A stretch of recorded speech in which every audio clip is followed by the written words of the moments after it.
오늘부터 이제 사과의 내용, 4장에 있는 내용들을 이제 다루려고 합니다.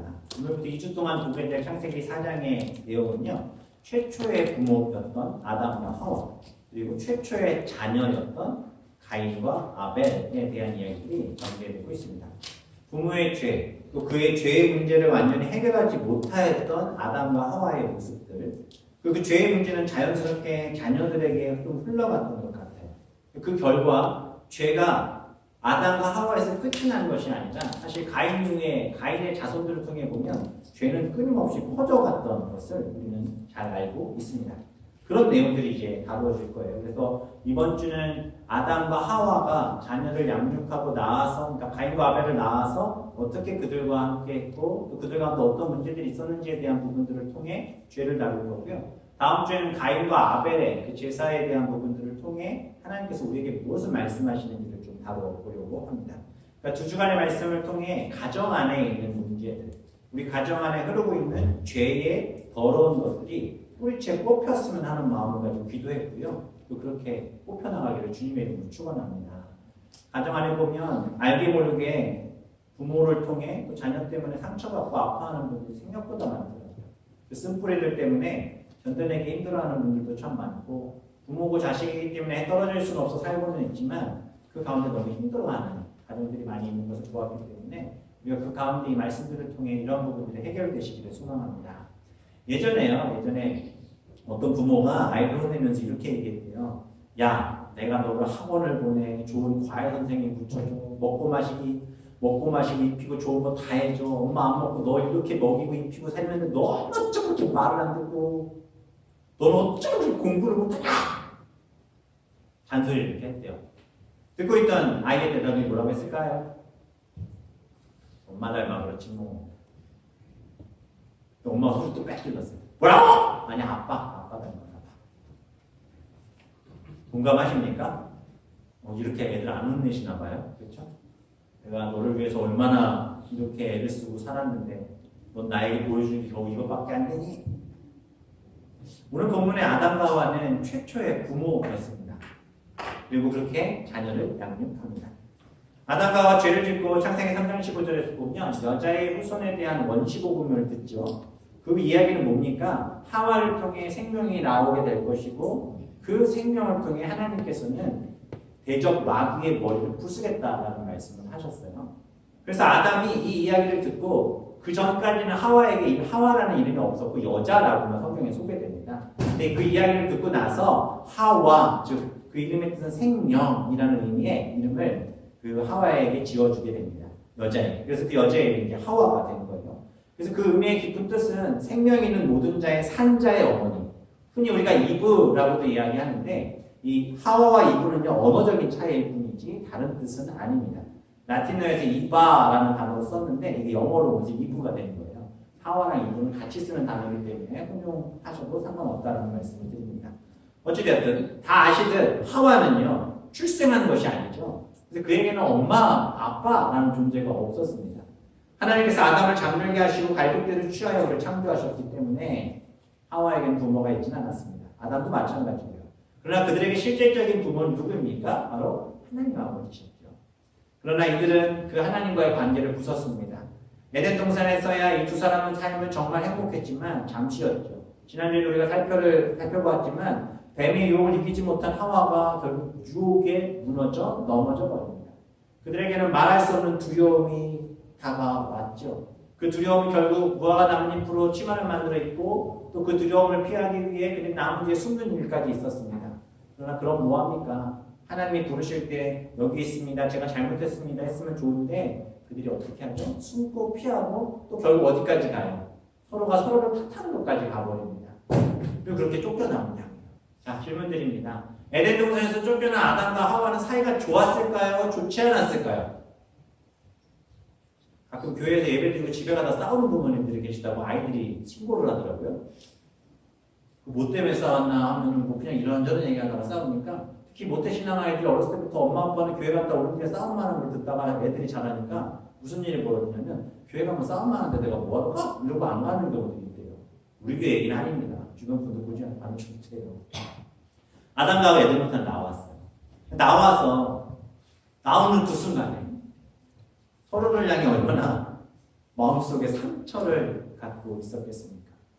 와, 뼈 중에 뼈, 살 중에 살, 뻥치고 완전, 그죠? 어떻게 그럴 수가 있어? 당신 너무 하는 거 아니야? 아담이 얘기해. 그러니까 그걸 왜 먹어? 당신 옆에 있었잖아! 그래도 먹으면 안 되지. 그걸 왜 굳이 먹어가지고 나까지 주고. 당신 눈을 부릅뜨고 날 쳐다보고 먹으라도 어떻게 안 먹어? 그래, 당신이 안 먹었으면 이렇게까지는 안 됐을 거 아니야? 막 지겹게 난리가 난 거죠. 그렇게 나아옵니다. 캄캄한 인생의 길이 시작되는 것 같습니다. 에덴을 나와 보내는 삶은 힘들었겠죠. 어려운 삶이었습니다. 하나님의 말씀대로 남편 아담은 매일 땀을 흘리며 일하는 수고를 했을 것이고 하와 역시 그 남편을 도와 죄가 관영한 그 땅에서의 삶을 살았습니다. 그들이 죄로 인해 무너진 고달픈 현실이 얼마나 힘들었을까요? 한없는 불평과 불만이 계속했겠죠. 그런 일들 때문에 하와와 아담에게는 마치 죄를 지어서 하나님의 벌을 받고 쫓겨났던 그 상황이 트라우마처럼 남아서 순간순간 생각이 났을 것 같아요. 생각해보세요. 아담이 하루 종일 밭을 갈고 집에 들어와 이부자리에 딱 누워서 다리를 피는 순간 아담의 머릿속에 무슨 생각이 났을까요? 우리처럼 오늘 하루 끝났다. 푹 쉬자. 잘 자야지. 이랬을까요? 아니면은 내가 왜 그때 그걸 먹어가지고 그렇죠? 한 번도 느껴보지 못했던 몸의 고통과 수고를 그가 기쁨 없이 그 일들을 해내면서 얼마나 많이 가슴 아프고 힘들었겠어요. 잠자리에만 누우면 불평이 나오고 힘들었을 것만 같습니다. 그리고 당연히 등 돌렸겠죠. 죽였잖아요. 이렇게 하와는요. 진짜 내가 이 남자랑 어떻게 살아야 되나. 내게 소망이 없구나. 이게 무슨 일인가.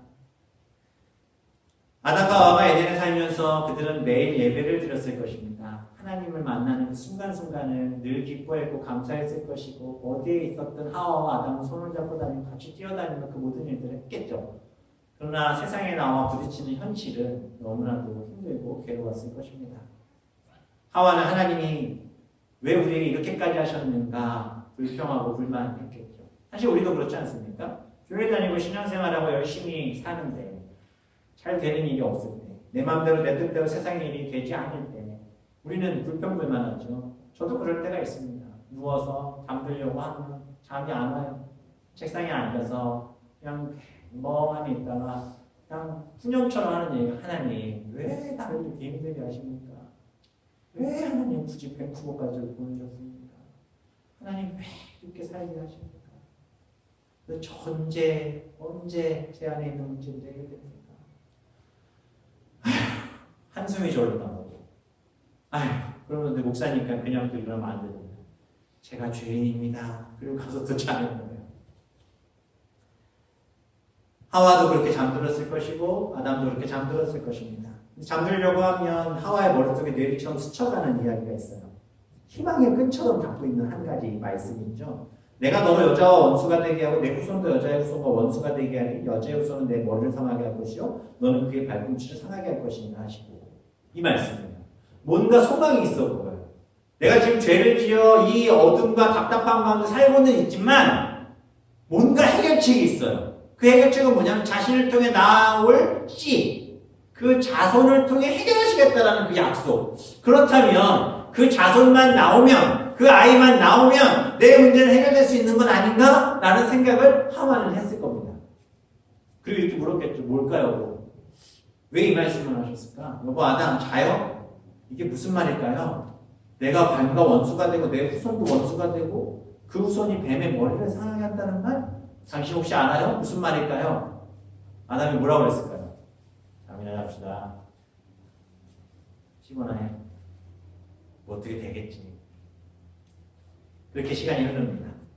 그리고 4장 1절에 이 말씀이 있습니다. 아담이 그의 아내 하와와 동침함에 하와가 임신하여 가인을 낳고 이르되 내가 여호와로 말미암아 등남하였다 하니라. 아담이 그의 아내 하와와 동침함에 히브리적인 언어로 알게 되었다라는 표현을 써요. 그래서 하와가 임신합니다. 하와가 어느 날 몸이 이상함을 느낍니다. 자꾸 헛구역질이 나고 배가 불러와요. 배 안에 뭔가 있는 것 같아요. 생명의 태동이 느껴졌겠죠. 그리고 자신의 뱃속에 생명이 자라고 있음을 깨달았습니다. 그래서 내 이름이 생명의 이름을 가진 하와였나? 얼마나 놀라고 신기한 일이 한 번도 경험해보지 못한 누구에게도 들어보지 못한 일을 지금 하와가 경험합니다. 그렇게 몇 개월을 10개월이라는 시간을 지냅니다. 점점 몸이 무거워지고 아파오기 시작합니다. 하나님이 말씀하신 임신의 고통이 이런 것인가 점점 느껴지기 시작합니다. 생각합니다. 하와는 창조된 인간에게 부모가 없습니다. 누구에게 물어볼 수도 없습니다. 그저 자기가 스스로 느끼고 깨닫고 알아야만 하는 일이었습니다. 그리고 그렇게 아이가 태어나려고 하던 그날 아담도 당황했겠죠. 뭐 언제 애를 받아봤습니까? 이런 건 경험해 본 적이 없습니까? 하와에게 죽을 것 같은 고통이 느껴진 것을 옆에서 깨닫고 아담이 옆에 있었을 것입니다. 하와는 진통을 하며 소리를 질렀겠죠. 저도 아이를 태어날 때 보면 저희 아내 임신해서 또 아이 낳을 때 항상 옆에 있었는데 진짜 못 보겠더라고요. 진짜 못 보겠더라고요. 어떻게 할 수 있는 게 아무것도 없어요. 손만 그냥 꽉 잡아주고 있고 여보 괜찮아 뭐가 괜찮아 죽겠는데 뭐가 괜찮은지 전 모르죠. 여보 힘내 괜찮아 할 수 있어 옆에서 주님 막 성경도 피고 읽고 막 난리가 났었어요. 내가 아기 날 때 정말 정신이 없었어요. 특히 둘째 날 때는 아내가 너무 아파했는데 아내가 아파하는 그 모습 보면서 어떻게 하고 있었는데 아이가 낳는 그 순간 예랑이 둘째가 나올 때 하나님 옆에 데리고 있었는데 하나님은 그래봐야 3-4살밖에 안 됐을 텐데 제가 아내부터 여보 괜찮아 여보 아내가 나 죽을 것 같아요 어떡하지 그러는데 하나님이가요 아무렇지도 않게 제 옆에 와가지고 성경책 툭 내밀면서 아빠 기도해 막 뭔가 차분해지더라고요. 기도도 안 하고 옆에서 그냥 그러고 있었어요. 너무 겁이 납니다. 너무 힘들어하니까. 어제 너무 힘든 일이었던 거예요. 아이를 낳는 하와가 얼마나 괴로웠을까요? 제가 아는 분이 애 낳을 때 진통이 어때요? 물어보니까 이런 얘기 하더라고요. 도끼를 허리로 찍는 느낌? 아니면 기차가 달구지나는 느낌? 뭐 이런 느낌이라는 거예요. 도저히 상상할 수 없는 그 고통의 시간들이 지납니다. 소리를 지릅니다. 그 고통이 있을 때 옆에서 아담이 도왔을 거예요. 아담의 머리털이 남아있었을지는 잘 모르겠습니다. 머리를 붙들고 너 때문에 뭐 어떻게든 했겠죠. 결국 그 아이가 태어납니다. 그리고 이 고통을 느끼며 자신이 죄를 지었기 때문에 이렇게 큰 고통이 내게 있었던 것인가? 라는 것을 조금은 깨달았을지 모르겠어요. 그렇게 죄 지은 여인 하와를 새로 하나님께서 만드시지 않고 임신의 고통을 크게 더하셔서 아이를 낳는 그 고통을 통해 생명 하나가 만들어지는 것이 얼마나 소중하고 귀하고 힘든 일인지를 깨달아 알게 했으리라 생각합니다. 이게 이런 거구나. 이러다 나 죽는 거 아니야? 근데 또 한편으로는 하나님께서 왜 이렇게 내게 고통을 주시지? 나를 에덴에서 쫓아나지만 않으셨으면 내가 이런 것도 느끼며 살지 않아도 될 일 아니었을까? 하나님 해도 너무 하시는 거 아니야? 이렇게까지 하셔야만 했을까? 원망했을지도 모른다는 거죠. 그렇게 결국 아이가 태어납니다. 세상에 태어난 첫 아기. 엄마 아빠를 통해 어머니의 뱃속에서 태어난 첫 아이. 그의 이름은 가인이었습니다. 가인이라는 이름의 뜻은 소유, 얻다라는 의미를 갖는데 하와는 4장 1절에서 이렇게 얘기하죠. 가인을 낳고 이르되 내가 여호와로 말미암아 득남하였다니라 라고 말합니다. 가인의 이름을 짓는데 내가 여호와로 말미암아 득남하였다라고 짓습니다. 쉬운 성경에도 보면 여호와의 도우심으로 내가 남자아이를 얻었다라고 이야기합니다. 구약 성경에서 자녀의 이름은요. 그 자녀의 출생 스토리와 굉장히 연관성을 가지고 있어요. 우리가 잘 아는 야곱의 이름의 뜻이 뭐죠? 발꿈치예요. 발꿈치를 잡다. 에서가 나올 때 에서 발꿈치 잡고 태어났다고 해서 발꿈치라는 뜻의 야곱이라는 이름을 짓습니다. 모세의 이름의 뜻은 뭡니까? 건져내다. 그 아이가 어떻게 됐어요?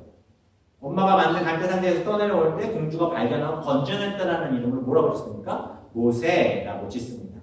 그런 이야기를 담고 있다는 거예요. 남편의 사랑을 못 받고 슬픔 속에 외로움 속에 아이를 갖고 또 아이를 태어나게 했던 레아가 낳은 첫째 아들의 이름은 르우벤입니다. 그 르우벤의 이름의 뜻은 뭔지 아십니까? 당신 봐! 내가 아들 낳았어! 나 좀 사랑해줘! 이런 뜻이에요. 고대 히브리에서는 그렇게 이름을 지었습니다. 저는 어렸을 때 되게 가난한 집에서 되게 약하게 태어났거든요. 그걸 그대로 그냥 이름으로 치면 저는 뭐가 될까요? 빈약, 손빈약, 뭐 이렇게 짓는 거예요. 당시 상황이 이름에 녹아 들어가는 거예요. 이스라엘의 역사 속에 고대 사회 속에 이름 거의 다 대부분 다 그렇게 짓습니다. 가인 역시 스토리가 있겠죠. 그렇게 첫 아이가 태어났습니다. 근데 가인의 삶을, 그가 자라나가던 이런 순간들의 삶을 보면 가인의 삶이 세상에 태어난 첫 아이로서 축복받았던 삶의 모습이라고 보기에 너무 무서운 삶을 살았다라는 거죠. 우리가 가인하면 떠오르는 첫 번째 이미지가 뭐죠? 제가 성경 퀴즈 대회만 나가면 꼭 나왔던 문제가 이 문제였어요. 최초의 살인자! 모르세요? 이렇게 말씀해 드려도 모르세요? 최초의 살인자 가인이에요. 전 세계 웬만한 크리스찬은 다 알아요. 아, 최초의 살인은 가인이구나. 가인이 동생을 때려 죽였구나. 이 나쁜 놈. 가인이 그렇게 살았다라는 거예요. 출생 이후에 가인이 그럼 어떻게 자랐기 때문에 이렇게까지 될 수 있을까? 삶을 살아가면서 죄를 지은 이 이면에, 아이가 그렇게 자란 이면에 분명한 이유가 있다라는 거예요. 그 이유가 뭘까요? 환경이요? 아니요. 저는 그 이유를 아담과 하와의 양육의 문제에 있었다라고 생각을 합니다. 뭐가 문제였을까? 1절에 보면 하와가 이름을 분명히 지었어요. 가인. 근데 이 이름에 대한 해석이 여전히 논란이 있고 많은 논문들이 여전히 나오고 있는데 이 원어를 자세히 보면요. 가인의 인생에 대한 그림이 이 말 속에 담겨져 있습니다. 원어에 보면 이렇게 나옵니다. 카니티 이시 에트 예호와라고 나와요. 그대로 설명을 하면 얻다, 남자를 여호와와 함께 얻다인데 저기 나온 전치사 에트가 철어으로도 해석이 되기도 해요. 그럼 남자를 창조했다. 또 앞에 카니티라는 단어의 어원은 카나라는 단어인데 이 카나라는 단어는 창조하다라는 의미를 가지고 있어요. 신명기에도 보면 이 단어가 사용되는데 하나님께서 무엇을 창조해내셨다. 사람을 만들어내셨다 할 때 이 단어가 쓰기 때문에 사실 인간의 입장에서 창조라는 단어를 쓸 수 있을까요? 없을까요? 쓸 수 없어요. 근데 하와는 여기서 창조라는 단어를 쓰는 거예요. 자기가 뭘 창조했다는 거예요. 더 재미있는 것은 남자라는 단어를 써요. 이쉬. 이 이쉬라는 단어는 성인 남성. 완전히 건장한 남성. 완전한 남자를 표현할 때 이쉬라고 써요. 그래서 아담이 만들어졌을 때 완전한 그의 모습을 보고 하나님이 이쉬, 남자라고 표현하셨는데 성경 전체에서 태어난 아기를 향해 이쉬라고 표현한 것은 여기밖에 없습니다. 그렇게 봤을 때 이 히브리어는 좀 더 깊이 하와의 그런 마음과 가인의 상태를 보고 해석을 해보자면 이렇게 볼 수 있다는 거죠. 내가 창조주 여호와처럼 한 남자를 어떻게 했다? 창조했다. 무슨 말씀인지 아시겠습니까? 무슨 뜻인지 이해하시겠습니까? 내가 하와가 하나님처럼 나도 누구를 사람을 창조해냈다는 거예요. 왜 이런 생각을 할 수 있게 되었냐면 이 구절 다시 보면은요. 여호와의 도움으로 얻은 것이긴 하지만 하와의 마음속에 자신도 하나님처럼 아이를 창조했다라는 인간적인 교만. 왜? 자신의 수고도 들어가고 뭔가 자기가 애쓰는 게 더 표현이 되었잖아요. 하나님이 뭘 했을 거라고 생각을 하지 않는 거죠. 그래서 그가 하와의 마음속에 그럼 이 아이는 어떤 아이가 되는 거예요? 창세기 3장 15절에서 내 후손이 이 모든 죄의 근원을 끊을 거라는 그 원시복음을 선포하셨잖아요. 그 아이가 누구라는 거예요? 이 가인이라고 누구를 생각했을까요? 하와는 생각한 거죠. 그게 태어났구나. 이제 태어났구나. 근데 누가 태어나겠어요? 하와가 태어나게 한 거예요. 하와가 자신이 조금 말을 꼬아서 표현했지만 내가 이 아이를 창조해냈구나라는 그 아이는 내가 낳았어라는 이 아이는 내 거야라는 어미된 마음의 교만이 그 아이에게 투영될 수 있다. 하와도 자신이 하나님처럼 생명을 창조할 수 있다는 교만. 사실 이러한 생각들 우리 부모님들 대부분 갖고 계시지 않습니까? 질문 드리겠습니다. 내 아이를 잘 아시죠? 세상에서 내 아이를 가장 잘 아는 것은 누구일까요? 나잖아요. 그렇죠? 부모가 제일 잘 알지 않으십니까? 제가 청소년 사역하며 청년 사역하며 수많은 부모들을 만났는데 그 어떤 부모도요. 제가 보았던 정말 99.9%의 부모는 제가 알고 있는 그 아이의 모습을 100% 알고 있는 부모가 한 명도 없었어요. 제가 말을 못 꺼내요. 어머니, 아버지가 아이에 대해 생각하면서 이야기하는 얘기를 듣다 보면 얘기하고 싶은데 말을 못 꺼내요. 왜냐면 얘기 꺼내는 순간 난리 나요. 내가 배 아파서 얼마나 힘들게 낳은 아이인데 내 새끼인데 제가 모를 리가 없어요. 우리 아이는 절대 그럴 리가 없어요. 우리 아이는 그런 아이가 아니에요. 저는 그렇게 키우지 않았어요. 라고 이야기해요. 근데 아이들에게 대화하고 이야기 나누다 보면요. 정말 기도로 키웠다고 하는 어머니 앞에서 태어난 아이들, 그렇지 않은 아이들도 부모의 잘못된 신앙관과 또 부모의 잘못된 양육 방법 때문에 상처받고 눌려있고 그것이 쓴뿌리로 남아있는 자녀는 생각보다 너무 많아요. 정말 우리가 우리에게 준 이 아이가 하나님의 자녀, 하나님 내게 준 선물이라는 이 생각들을 우리가 갖고 있지 않으면 그 아이는 절대 그 부모의 수준을 벗어날 수가 없습니다. 물어보면 다 그래요. 우리 아이는 나보단 잘 살았으면 좋겠다. 나보단 좋은 상황, 좋은 환경에 좋은 사람 만나 잘 살았으면 좋겠다. 아니요. 부모가 그 아이를 내 것이라고 생각하는 순간 절대 그 일은 일어날 수 없다는 것입니다. 성경에서 가인의 어린 시절을 설명하진 않지만 가인이 어느 정도 자란 이후에 태어난 아벨의 이름을 통해 보면 하와가 이 가인을 낳고 얼마나 힘들었는지를 알 수 있어요. 이름은 뭐라고 그랬어요? 태어날 때 그 상황, 자신이 느낀 그 상황 속에서 이름을 만들어낸다고 했잖아요. 가인은 여호와로 말미암아 얻었다, 내가 잘 만들어낸다, 내가 창조했다는 이름이었다면 아벨의 이름의 뜻은요, 한숨, 허무, 공허함. 아니 어떻게 애 이름을 한숨, 공허함, 허무함이라고 칩니까? 그 아이를 부를 때마다 한국말로 얘기하면 이거예요. 아벨라가 무슨 뜻이냐면 야 허무한 애야, 공허한 애야, 야 한숨 덩어리야, 이렇게 부르려고 이름을 지어버린 거예요.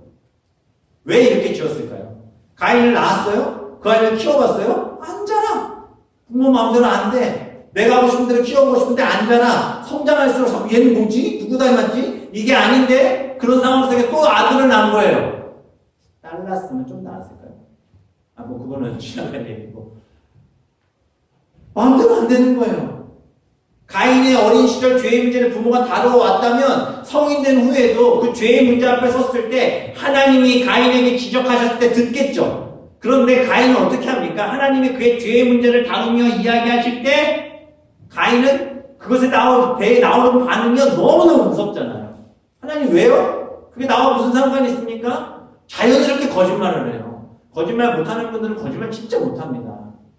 죄에 대해서 부끄러워하고 힘들어하는 분들은요, 그게 드러났을 때 눈물을 뚝뚝 흘리고 잘못했다고 바로 엎드려져요. 그런데 이러한 부분들이 너무너무 자연스러운 사람은요, 너무 자연스러워. 자기를 포장하죠. 소시오패스적인 성향이죠. 겉으로 볼 때는 아니지만 속에서 썩어 들어가고 있는 티를 안 내죠. 그 안에 잠재되어 있는 악한 것들을 표현하지 못하는데 그걸 어디선가 표현하고자 하는 거예요. 뭔가 연약한 거. 자기보다 약한 존재가 태어나면 막 표현해버리는 그런 경우들이 있거든요. 가인이 그런 현황들이 드러나고 있다는 거예요. 사랑하는 성도님들, 가인의 어린 시절 이 죄의 문제를 하와가 아담이 제대로만 다뤘다면 가인은 절대 삐뚤어지지 않았을 것입니다. 사실 이 죄의 문제에 대해서 가인의 죄의 문제를 부모들이 갖고 있던 그 죄를 그대로 흡수하고 있던 그 죄의 문제 가인에 대해서 아담과 하와가 조치를 제대로만 취했다면 이런 역사는 일어나지 않았을지 몰라요. 하나님께서 우리에게 보여주시는 거예요. 사실 교회 안에서도 또 주변에서도 보면 아이들을 볼 때 그 아이에 대해서 제대로 조치하지 않는 아이들이 잘못을 하고 다른 사람에게 피해를 주거나 다른 사람에게 해를 입히거나 아니면 거짓말을 하거나 뭔가 나쁜 짓을 했을 때 그 아이를 무조건 감싸고 도는 부모들이 생각보다 많아요. 보세요. 엘리 제사장이 자녀들 양육을 제대로 못했죠. 성경에서 분명히 얘기합니다. 하나님보다 그 자녀를 소중히 여겼어요. 결과가 뭡니까? 엘리의 두 아들은 피차물이 죽는 거죠. 그 아들들 때문에 부모가 죽습니다. 다윗도 마찬가지입니다. 다윗이 그의 아들 압살롬이 죄를 짓지만 그것을 제대로 다루지 않아요. 결국 어떻게 되죠? 압살롬이 다윗의 뒤통수를 치고 압살롬은 결국 죽죠. 그러니 얼마나 괴로워합니까? 하와 역시 육아가 처음이었고 그런 가인을 기르면서 절망을 보는 거예요. 부모와 자식 입장을 떠나 깊은 좌절을 경험하게 된 거죠. 부모들이 자녀들의 죄를 다스리는데 냉철할 필요가 있습니다. 잠언을 보면요, 매를 아끼는 자는 그의 자식을 미워한다라고 얘기해요. 자식을 사랑하는 자는 근실이 징계한다는 거예요. 마땅히 행할 길을 아이에게 가르치는 거예요. 아이의 마음에는 미련한 것이 얽혀있대요. 징계하는 채찍이를 멀리 쫓아낼 수 있다는 거예요. 내 자식을 징계하라. 그러면 그가 너를 평안하게 하겠고 또 내 마음에 기쁨을 주리라. 이 말씀을 듣고 오역하는 사람들은 애들 때려서 키워야 된다고 얘기하는데 그게 아니에요. 죄의 문제에 대해서 하나님 주신 이 말씀의 기준을 가지고 분명하게 짚어주지 않으면 그 아이는 평생 그게 죄인지 모르고 살아가는 거예요. 부모들이 아이들 너무 쌓아놓고 키우시면 안 됩니다.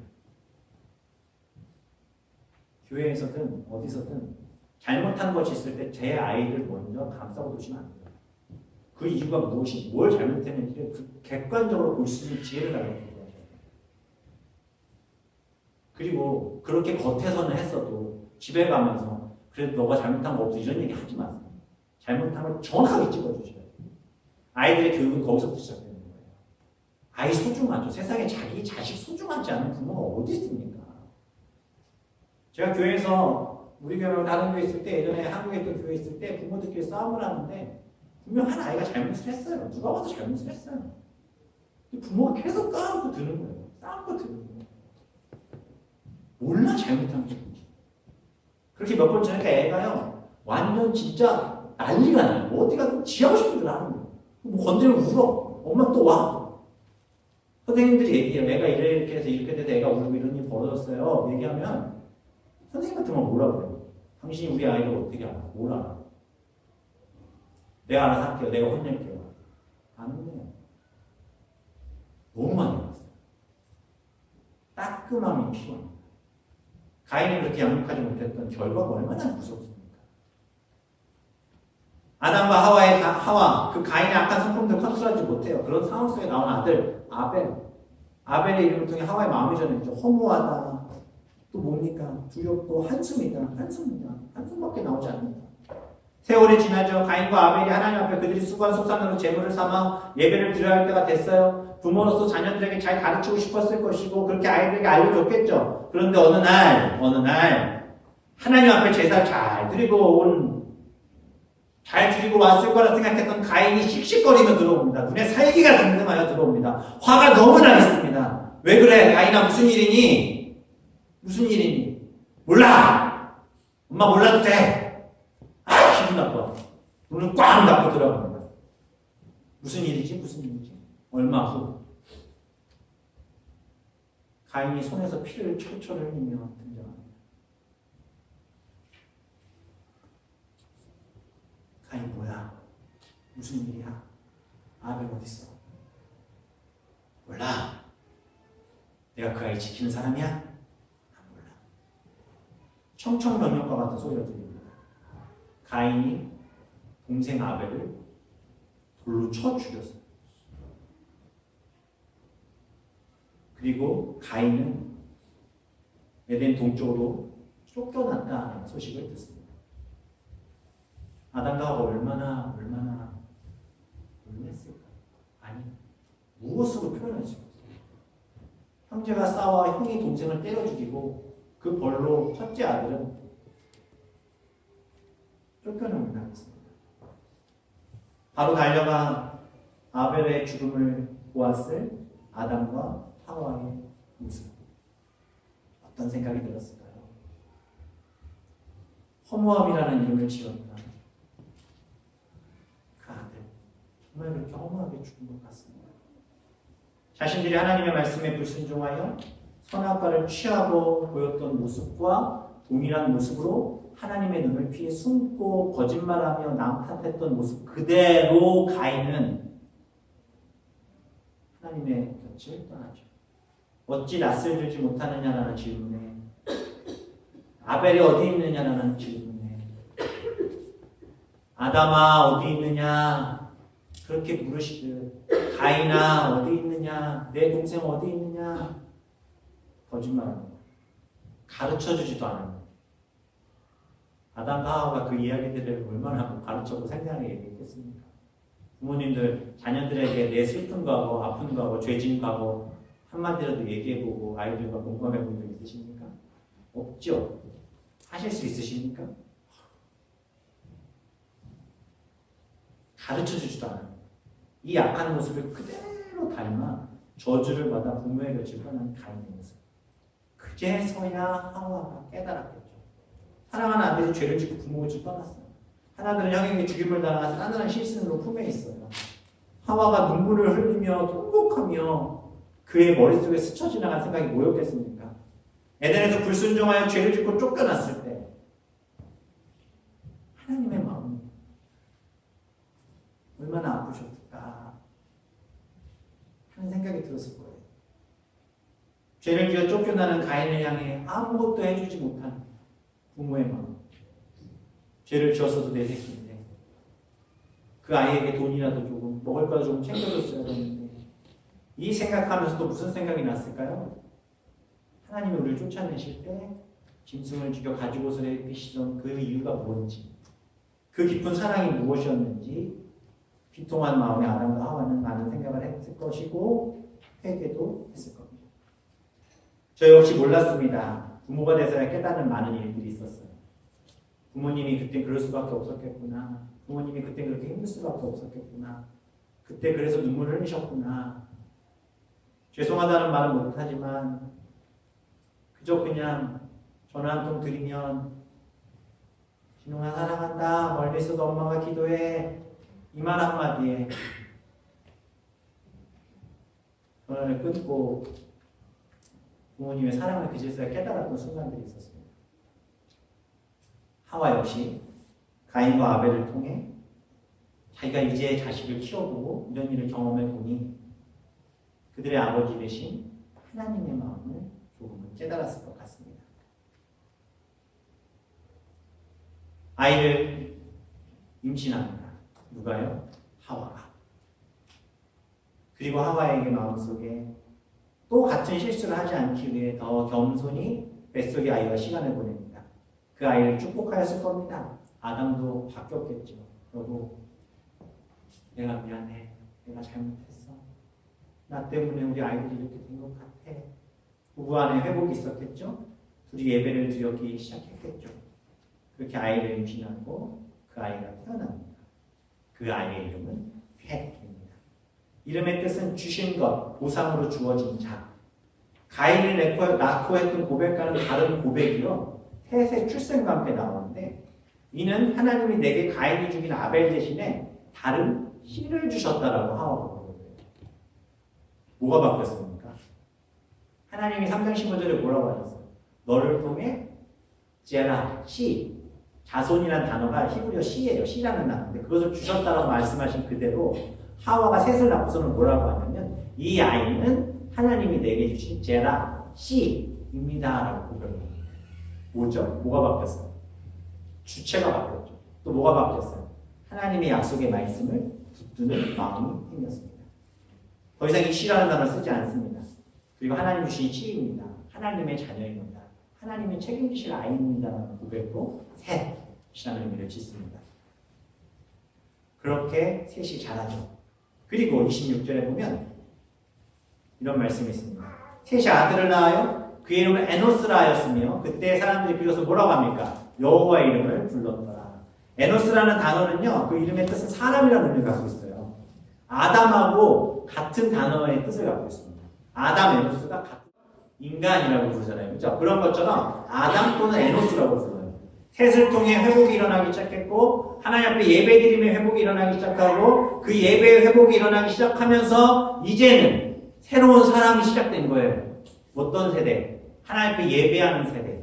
하나님의 언약의 말씀을 붙드는 세대. 하나님의 말씀 가지고 살아가는 그 자손이 셋을 통해 이제 시작되는 거예요. 그 표징으로 에노스라는 자녀를 낳았고 그 에노스 때 여호와의 이름을 불렀더라. 하나님을 예배하는 가문이 되었다는 거죠. 우리 가족이, 우리의 가문이 이런 축복의 역사가 있기를 소망합니다. 나를 통해, 내 자녀를 통해 예배가 회복되어지고 이전에 악한 모든 것들이 부서지고 하나님을 붙드는 세대가 나를 통해 일어나기를 소망합니다. 아담은 몇 살까지 살았습니까? 아담 몇 살까지 살았을까요? 930살. 그렇게 살고 싶으시죠? 아시려세요? 930살을 살았는데요. 아담이 그렇게 오래 산 동안 누구까지 본지 아십니까? 아담이 살아있는 동안 하나님과 동행하여 살아있는 그대로 천국에 올라갔던 에녹을 보았고요. 세상에서 가장 오래 산 무두셀라를 보았습니다. 무두셀라의 이름의 뜻은 이 사람이 죽으면 세상의 심판이 시작된다는 이름이에요. 아담이 그 이름의 뜻을 듣고 또 봤을 때 무슨 생각을 했을까요? 하나님께서 또 죄가 관영한 이 땅을 심판하시겠구나. 자손들에게 어떤 말들을 했겠습니까? 믿음 잃지 마라. 예배하는 거 놓치지 마라. 그렇게 아담이 노아의 아버지 라멕이 태어나 크는 것까지 보고 노아 태어나는 건 못 봤어요. 거기서 죽습니다. 그리고 노아가 태어났죠. 노아는 무슨 일을 합니까? 죄된 땅에 구원받는 하나님의 사람이 되죠. 그렇게 셋을 통해 이루신 하나님의 역사는 아담의 그 피를 따라 셋의 자손을 따라 그렇게 지금까지 언약 백성인 우리들까지 이어져 내려오고 있다라는 것입니다. 사랑하는 성도님들, 믿음의 자손을 키우며 생을 마감한 아담과 하와, 가인과 아벨을 통해 실패했던 시간이 있었지만 결국 돌이켜 예배가 회복되고 주님 앞에 섰을 때 그 가문을 통해 하나님의 놀라운 일들을 이루신 것처럼 우리가 여호와를 경외하여 하나님을 견고하게 의뢰하고 또 그렇게 우리의 자녀들의 피난처 되신 주님을 선포하며 나가고 그렇게 여호와를 경외하는 것이 생명의 샘이됨을 믿고 사망의 그물에서 벗어나는 축복이 이 가정들 가운데 있기를 소망합니다. 하와가 그제서야 이렇게 찬양했을 것 같아요. 얼마나 두려웠겠어요. 에덴에서 쫓겨나서 그 삶들이. 가인과 아벨이 죽고 나서 또 얼마나 두렵고 힘들었겠어요. 그러나 셋을 통해 이루신 하나님의 그 은혜를 누리며 우리가 불렀던 찬양 그렇게 불렀을 것 같아요. 그 두려움이 변하여 내 기도 되었고 전날의 한숨 변하여 내 노래 되었네. 주님을 찬송하면서 할렐루야 할렐루야 내 앞길 멀고 험해도 나 주님만 따라가리. 이 고백이 이 자리에 있는 우리 모든 성도님들의 삶 가운데 있기를 바라고 또 이 고백이 우리 가정의 예배 회복으로 이루어져서 더 이상 우리의 아이들이 우리의 자손들이 죄로 무너지는 것이 아니라 구원받아 하나님의 자녀가 되기를 소망합니다. 그래서 가정 예배 드리시는 겁니다. 드리세요. 제발. 하나님의 길을 보여주시잖아요. 예배 드리면 된다고. 혼자서라도 하세요. 제발. 하나님 이루실 일 보게 될 줄 믿습니다. 기도하겠습니다. 이 시간 기도하실 때